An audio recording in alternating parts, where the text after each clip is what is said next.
Demiyim yok düşmende bafır başlardı.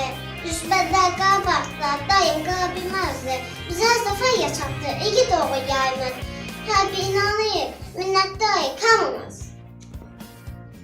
Anne Caner bayramında seyahat yapsın yavruna kurban. Ayında sen sözünü kısas. Seyahatten geçsin yoluna kurban.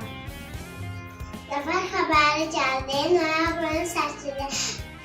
Halkımız çok sevindi. Ey yaşa Azerbaycan. Güzel zafer yaşattı. İki doğullarının her biri anlık minnettarı kamuoyunun. Yaşa vatan çok yaşa. Yararsız zafer sana. Alkış münkara kız zaferi bahşedene. Çok şükür bu günlere biz kazandık gəlebe. Həvəslə məram olan bu şeirimi gəlebe. Yersin, bugün İslam yersin.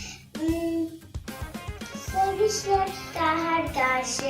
Sen galipsin Azerbaycan. Ali Bülbül sevindi. Üstad'a azar verdi. Düşman yaman verdi. Sen galipsin Azerbaycan. Yaşarken sözü. Evsiz zırhırsın. Allah'ın kalbi sefer başladı. Halal olsun ordumuza galeben çaldı vatan. Yeni tarihimize hep dönmüş topraklar. Yattan geri aldı vatan.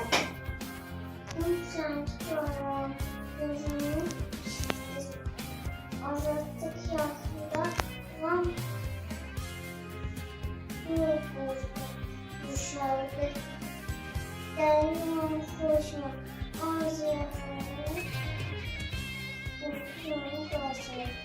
Zaferi paylaşan Azerbaycan. Babam Azerbaycan'dır.